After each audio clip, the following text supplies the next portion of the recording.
recessive. This is the first step. When too many people are affected, every generation has an affected individual.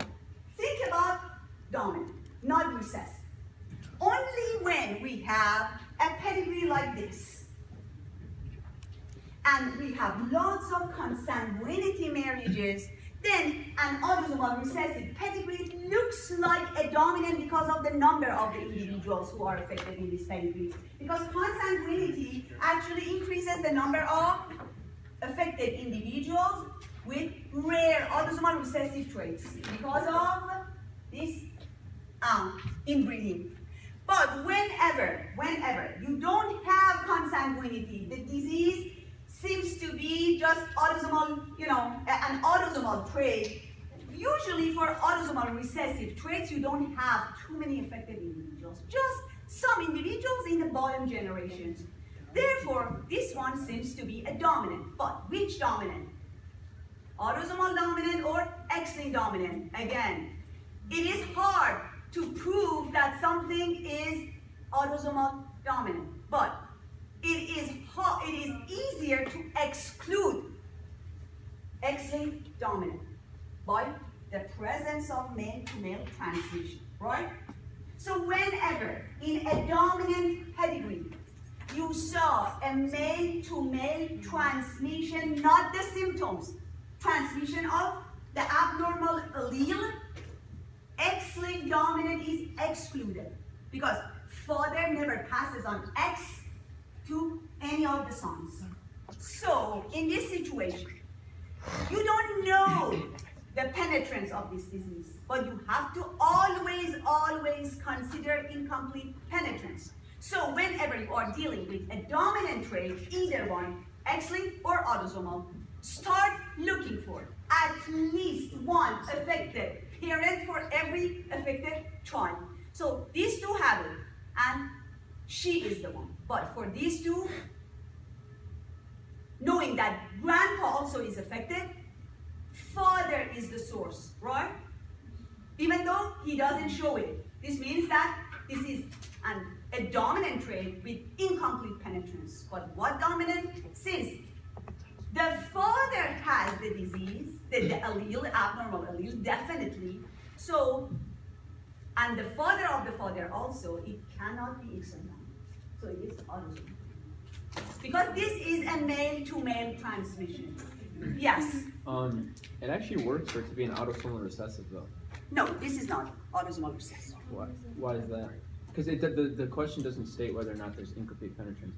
And if you take into account if it's autosomal recessive, then it ends up working. It cannot be autosomal recessive because you have to consider, first of all, if this is autosomal recessive, first of all, too many for affected individuals based on the criteria.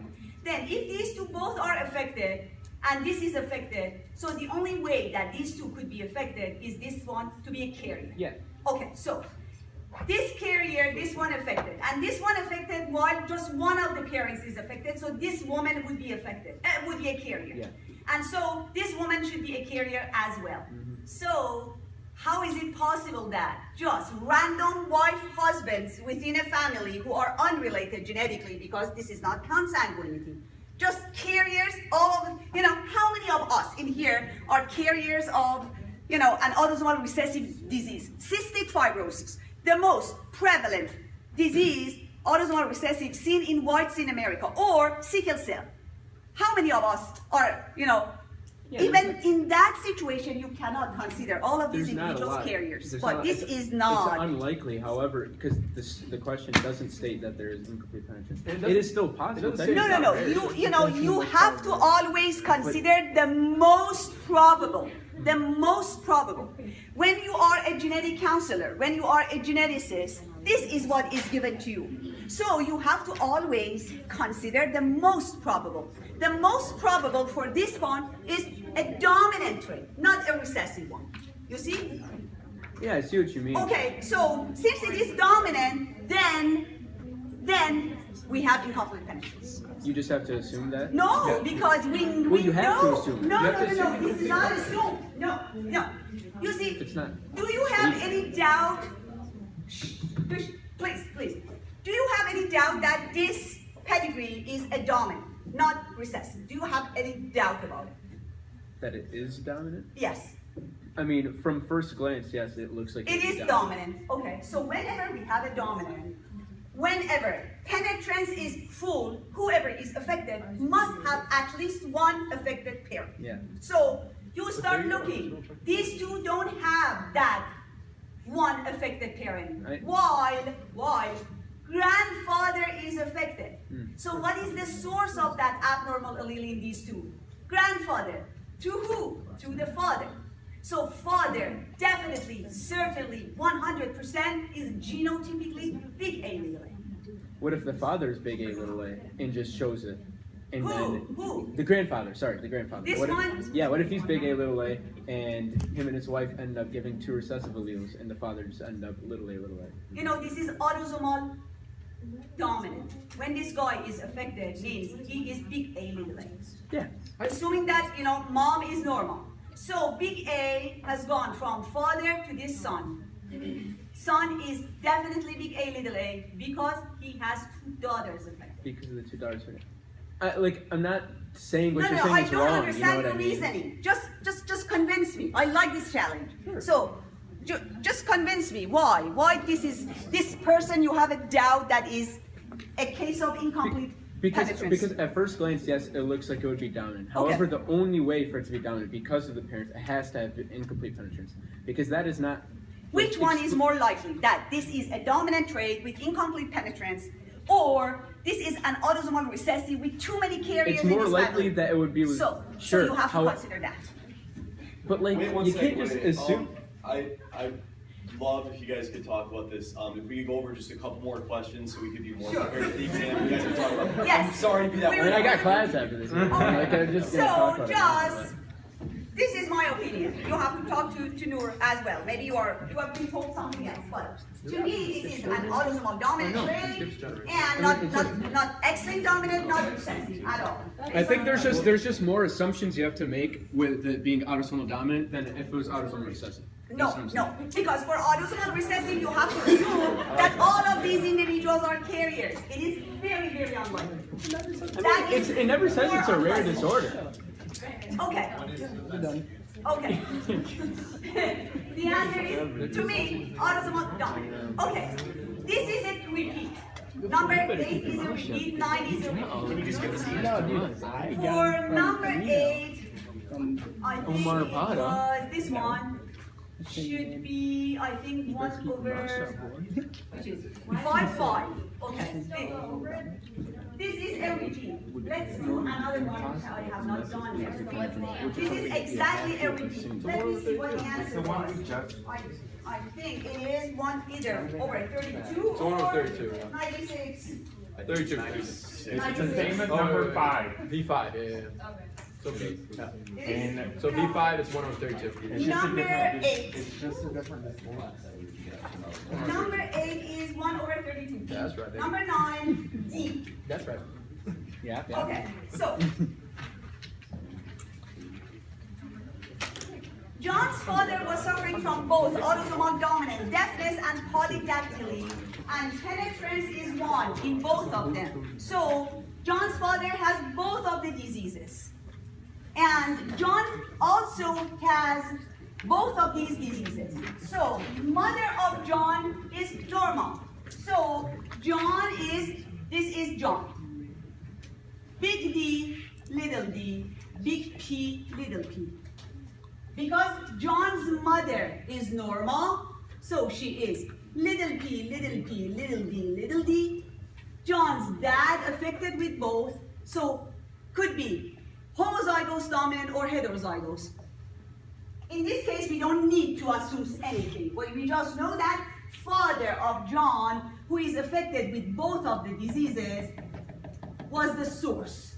Okay? And John has married a normal woman. So wife of John also is little p, little p, little d, little d. And then, assuming that these genes are linked with a distance of 20 centimorgan, we want to know what the chances for the child of this couple could be. So, when the genes are linked means the genes are located on the same chromosome with a distance less than 50 centimorgan. Therefore, when dad of John is the source of these two alleles, bad alleles, basically, we can assume that this is the chromosome, whatever it is.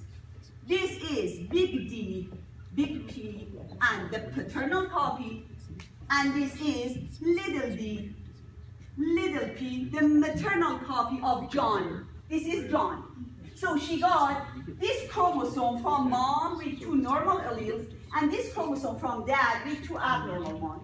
And that is what? He is affected as well as his father with both traits.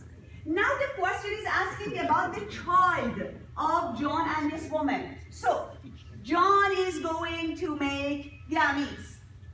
Well, we know that if the genes were not linked, the chance for producing, when a person is heterozygous or double heterozygous for two genes, the chance would be 25% for big D, big P.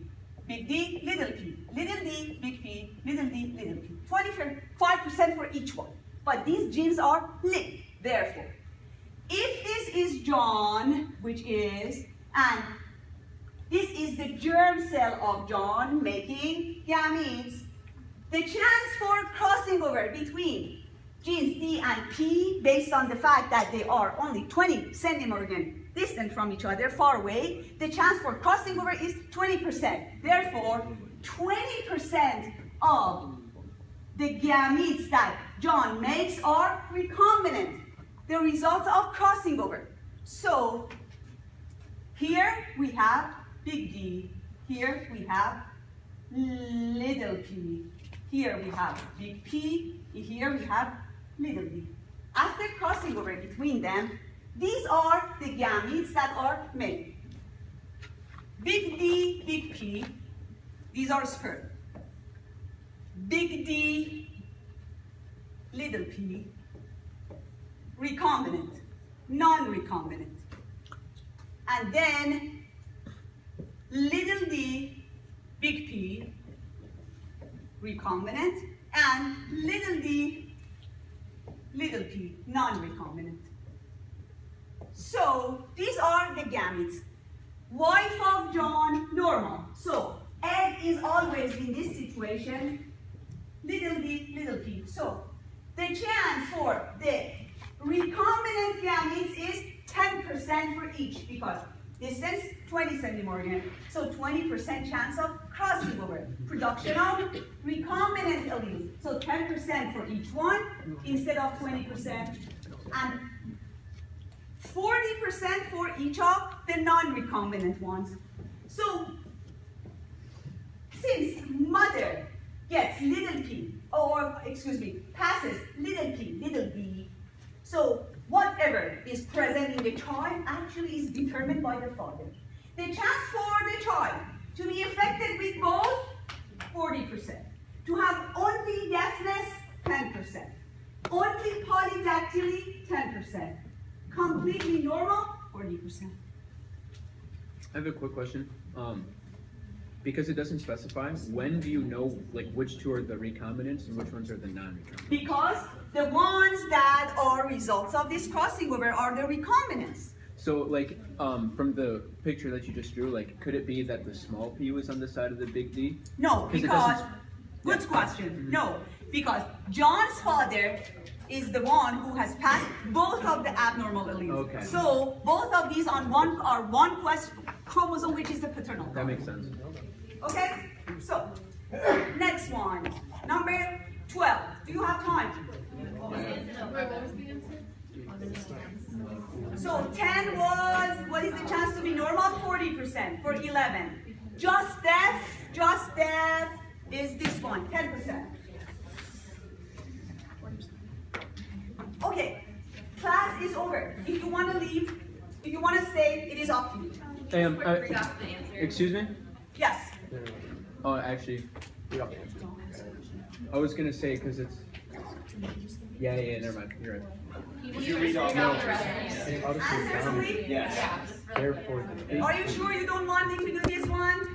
I will, but I What, mean, just so we everyone can has